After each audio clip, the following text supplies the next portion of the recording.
Dios te salve María, llena de gracia, el Señor es contigo. Bendita sea tu constituyente Jesús.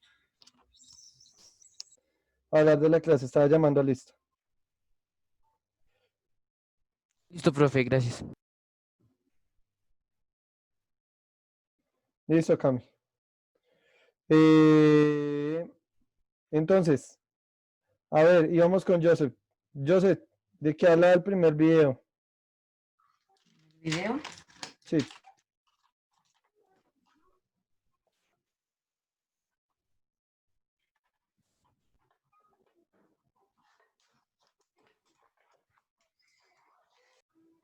Profe, no me acuerdo.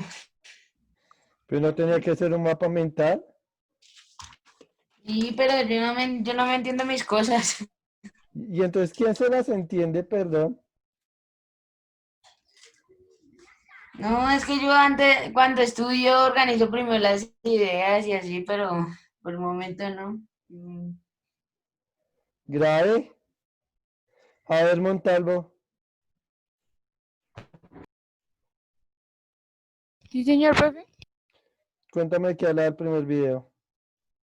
Nos hablaba de la Revolución Francesa, también hablaba que estaba el imperialismo en Europa, que toda Europa, la Revolución Francesa, me parece, sucedió en el siglo XVIII, que la burguesía era, como por decirlo así, los que manejaban la economía o algo así, que habían tres estados que dos constituían el 3% y el otro el 97%, que era la iglesia, la nobleza y la burguesía, los agricultores, los vendedores y todo eso. Gracias. Karen, Ok.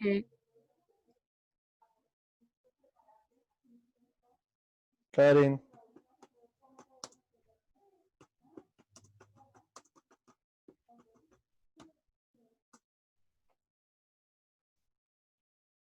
Porras,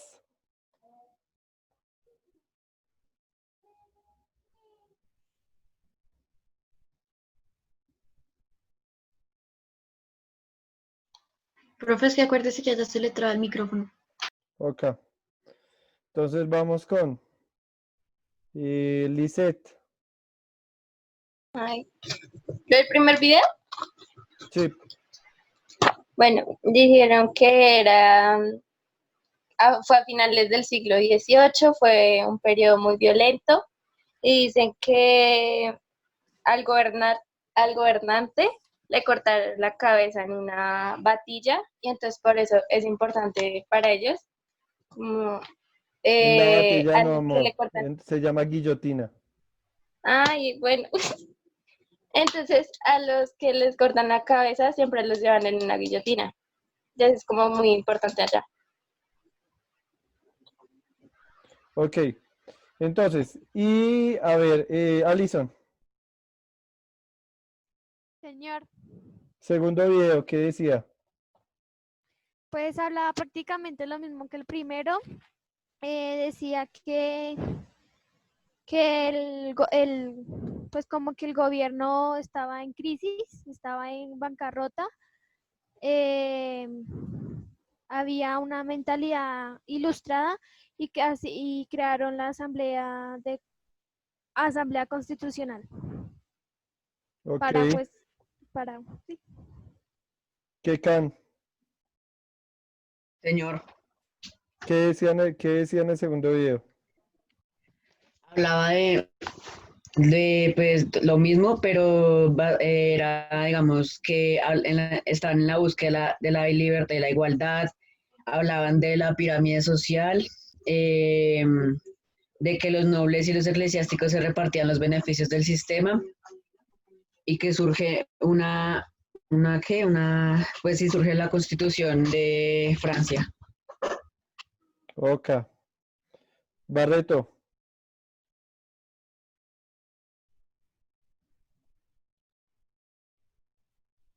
David, me hace favor, todo el mundo me activa la cámara.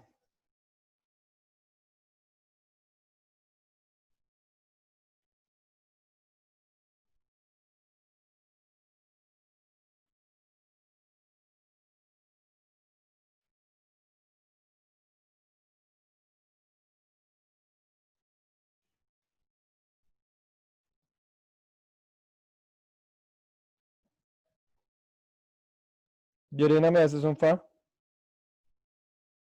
Señor profe, Le escribe por interno entre ustedes a Barreto, que me da el favor, él no tiene por qué moverse del computador. sí señor, ya lo escribo. Kevin, Señor, ¿qué es la ilustración? La cámara, por favor.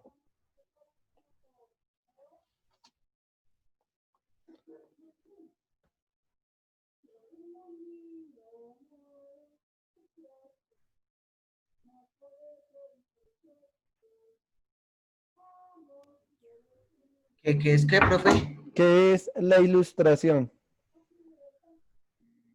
No sé cómo Eso lo tenían para consultar. la animación de algo, Kevin, señor. eso lo tenían para consultar ayer. Eso no hizo actividad. No, no la consulté. Ah, qué belleza. Listo. Ya sabe que eso tiene nota. Alguien que se ha hecho la consulta que se le asignó. Yo, profe, Yo, profe. Profe, A ver, no. la ilustración Sí, señora. dice movimiento intelectual también conocido como siglo de las luces que surgió en Francia en el siglo XVII y según los filósofos iluministas, esta forma de pensamiento tenía el propósito de iluminar las tinieblas en que se encontraba la sociedad. Muy bien, gracias. A ver, Sofía, Profe, señor. que el internet le está fallando y que se le sale y se le entra, se le sale y se le entra. No, porque no me llega, me estaría pidiendo la solicitud de ingreso cada rato, como deberían ahorita. Eso Si dijo fuese él, así, profe. ni como cuento. Sofía, Manjarres, Señor, ¿qué es la ilustración? profe, es que ayer a mí se me fue el internet y yo les estaba escribiendo Y en el no grupo. podías consultar, no tenías Skype y no tenía nada. No, por eso, profe, por eso le digo que ayer se me fue el internet y de hecho no estoy en mi casa, estoy en la casa de mi tío. Ok. Gabriela Vargas,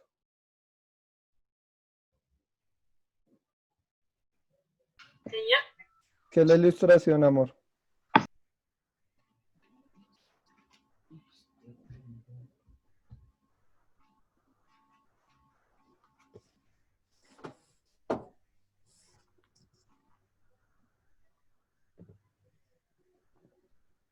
profe, es que pues yo respondí la pregunta, pero no copié muy bien eso, pero pues respondí la pregunta y puse asume poco a poco las ideas de los filósofos de ilustración con el fin de obtener un nuevo orden político que se base en el principio fundamental de la razón.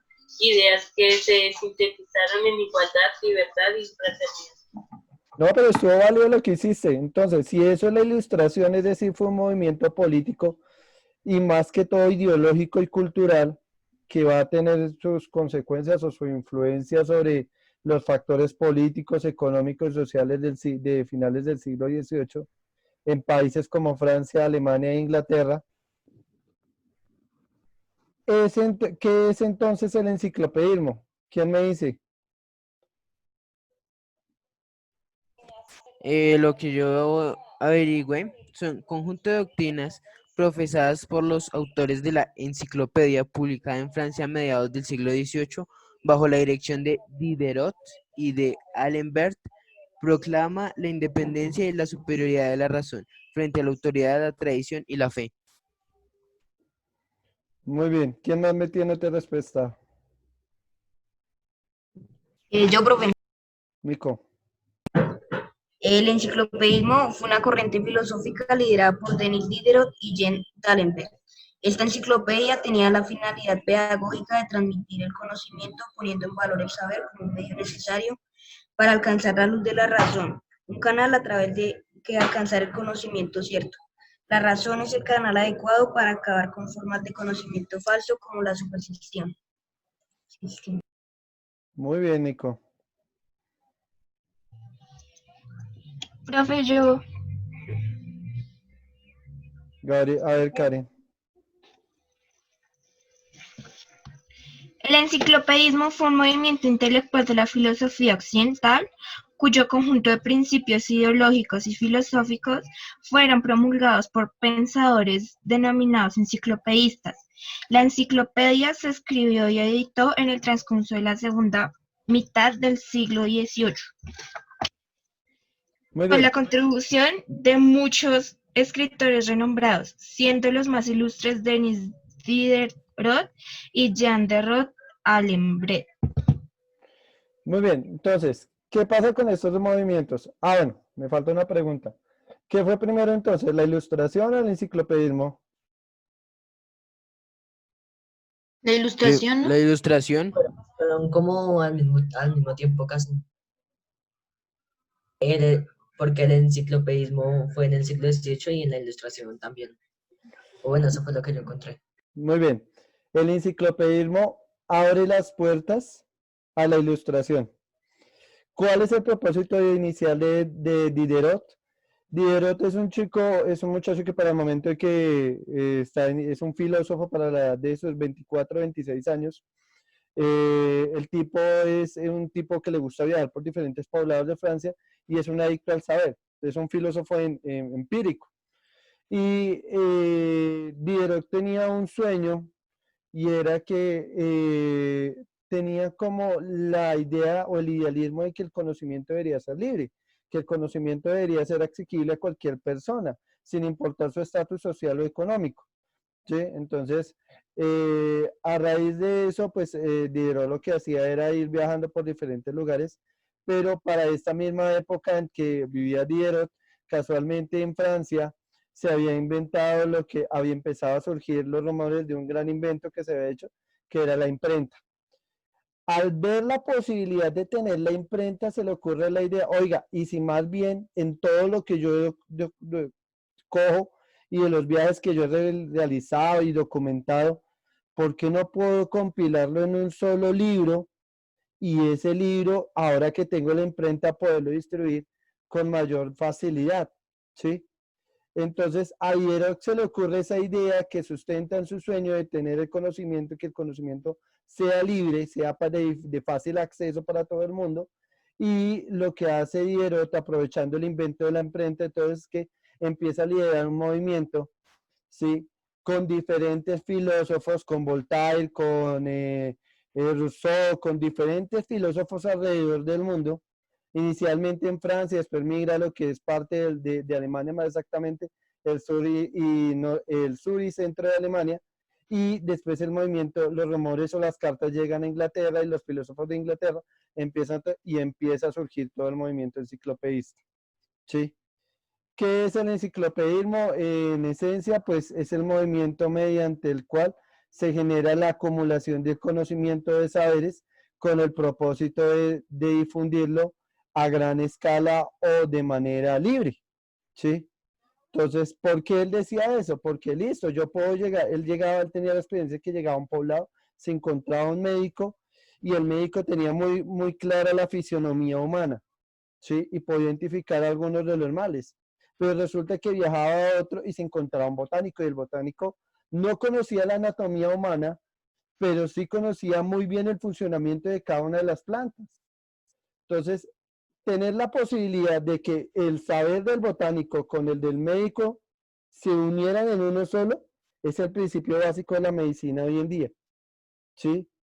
Entonces, ese es el sueño de Diderot, de empezar a acumular o de mezclar esos saberes para que se complemente el uno con el otro, y no solamente antes del enciclopedismo se tenía conceptualizado que solamente el estudio científico, es decir, el estudio de los astros, esto, pero se dejaba de lado algo que es lo que es el empirismo o el pragmatismo de la experiencia de los expertos en determinadas labores.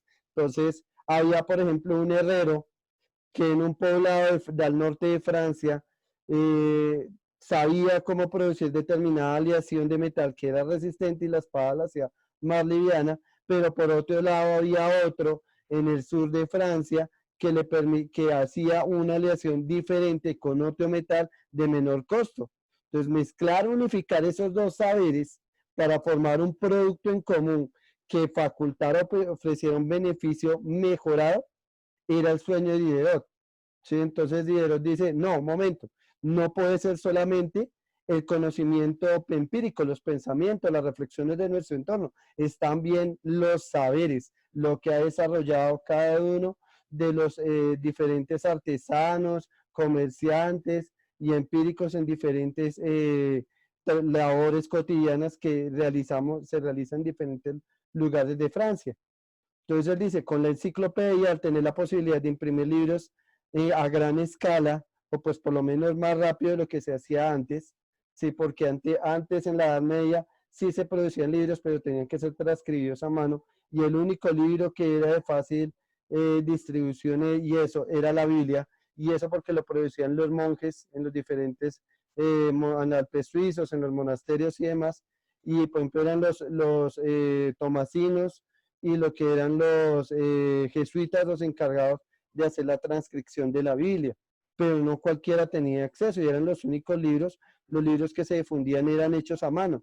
Ya con la imprenta puedo duplicar o hasta triplicar la producción de esos mismos libros y ya puedo empezar, cada persona, por lo menos en las ciudades se multiplicaba la cantidad de libros y ya no era el hecho de que yo compro el libro y me lo quedo, sino que lo compro, lo puedo tener y se lo presto a otro y se lo presto a otro, porque también le puedo ir aumentando conocimiento de esa manera. Entonces, cuando dice Diderot, como decía ahorita Gabriela y Valentina, es el hecho de, se llaman precisamente ilustración, que era el movimiento que viene después del enciclopedismo, porque el enciclopedismo le abrió las puertas al conocimiento. Al abrir las puertas al conocimiento a la gente, le dio acceso a un montón de saberes que la gente no conocía o que pues de pronto nunca se le ha ocurrido verlo de esa manera, ¿sí? Entonces, eso es como cuando ustedes ven que se encuentran sus tías y empiezan en la cocina y empiezan a hacer una receta y entonces ve la tía, yo lo hago de esta manera, no, pero es que si usted le aplica esto, lo podemos hacer y se va aumentando la calidad de la receta y al final queda algo de la unión de los saberes de todas ellas que nadie se esperaba. Entonces es la misma historia que pasa, el enciclopedismo abre las puertas al conocimiento, da un fácil acceso a él y al generar un fácil acceso también restituye, empieza a crear una ideología de restitución de derechos para las personas del común. O sea, usted no puede ser superior porque la razón por la cual usted antes era superior a mí era porque usted era ilustrado, o sea, tenía conocimientos. Pero ahora no, porque ahora yo sé, con tan solo leer y escribir, o tan solo leer, yo puedo obtener una cantidad de conocimiento a partir de la obra de Diderot. Y por eso se llama ilustración y por eso viene después, porque después de que empieza a distribuirse a gran escala y generarse el movimiento científico e ideológico por toda Europa del enciclopedismo, la ilustración toma fuerza. La ilustración es, como lo decía Gabriela hace un momento y Valentina, es la salida de la penumbra de la oscuridad, porque la oscuridad era la impuesta por la iglesia, porque solamente era valorado el conocimiento que la iglesia católica aceptaba. Pero al darse cuenta, al generarse el movimiento enciclopedista, no es solamente uno el que lo comprueba, es 2, 3, 4, 5, muchos que están afirmando, sí, eso ocurre de esa manera, porque hacían las mismas técnicas de observación en diferentes lugares del mundo y daban el mismo resultado. Entonces, eso ya pasa de ser una especie de, empieza a surgir el concepto de subjetivismo, es decir, lo que yo creo individualmente, a ser un conocimiento objetivo porque somos varios los que estamos afirmando que eso ocurre, ¿sí? Entonces, en ese sentido, la enciclopedia abre todo un movimiento de apertura al conocimiento, saca de la oscuridad del oscurantismo, es decir, del hecho de que solamente existe una verdad, sino que pueden haber muchas verdades, y de esa forma empieza a llegar el conocimiento a diferentes lugares de Europa, lo cual exalta la condición humana. Ya usted no me puede esclavizar, ya usted no me puede poner a aguantar hambre porque por sus Se malas les decisiones. escucha cortado. ¿Todos me escuchan entrecortado? No, profe. No, profe. Se le escucha bien. No, profe. El internet, Mafe. Yo creo. Ok, Mafe, ten cuidado con la red, cierra algunas páginas o algo, ¿listo? De pronto es que tienes muchas páginas de internet abiertas o en la casa hay muchos equipos conectados. Entonces, a raíz de eso, abre todo el conocimiento. Entonces, ya no me puedo poner a aguantar hambre porque es que yo ya sé leer, escribir y sé que hay unas políticas de libertad. Hay unas condiciones donde sus decisiones como rey están siendo mal sustentadas, están siendo mal aplicadas. Entonces, sus ministros si van a aplicar esto, no puede ser de esa manera, debería ser de esta manera. Entonces, se empieza a generar la concepción de que yo tengo mis ideas y que mis ideas pueden servir al funcionamiento de mi sociedad. Entonces, ahí es cuando empieza a tomar fuerza la ilustración y como herramienta de salida del régimen actual, o lo que vamos a llamar el antiguo régimen. Entonces, dice, por ejemplo, acá, características de la ilustración, un nuevo clima cultural que se vivía en Europa, los filósofos ilustrados iluministas eran miembros de la burguesía y de la nobleza. Recordemos que la burguesía es la clase o el estrato alto que genera una acumulación determinada de aranceles o riquezas por las actividades comerciales que ejerce. Ejemplo, artesanos, comerciantes y demás, que no pertenecían propiamente a la monarquía, pero sí que estaban como entre la mitad entre los campesinos o las clases más bajas y lo que es la monarquía o las clases gobernantes en este momento de la historia. Después de la Revolución Francesa, los burgueses van a tomar la potestad del liderazgo de toda la estratificación social. Entonces, por ejemplo, entre paréntesis, hoy podríamos hablar que un ejemplo de burgués es el presidente, por decirlo así. Los ministros, los políticos, no son reyes, pero sí tienen una acumulación determinada de aranceles que por sus antecesores, su abuelo, su padre y todo más, con negocios familiares han logrado pasar de generación en generación y en este momento están en un estatus económico superior al de la mayoría de las clases sociales. Y por eso son los dirigentes o son las familias que generalmente acceden al poder del liderazgo político. ¿Sí? Entonces, no todos pensaban lo mismo, más bien hubo dos grandes generaciones pensadas. La primera correspondiente a la primera mitad del siglo XVIII, se caracteriza por aquellos que apoyaban el despotismo ilustrado, las doctrinas económicas y de la fisiocracia. Desde un concepto elitista democrático, los teóricos creyeron contar con la voluntad de las monarquías absolutas para realizar los cambios o reformas que estimaban convenientes. La segunda generación pertenece a la época de la aparición de la enciclopedia francesa censurada por los reyes europeos. ¿Por qué será censurada? Pregunto, ¿por qué será censurada?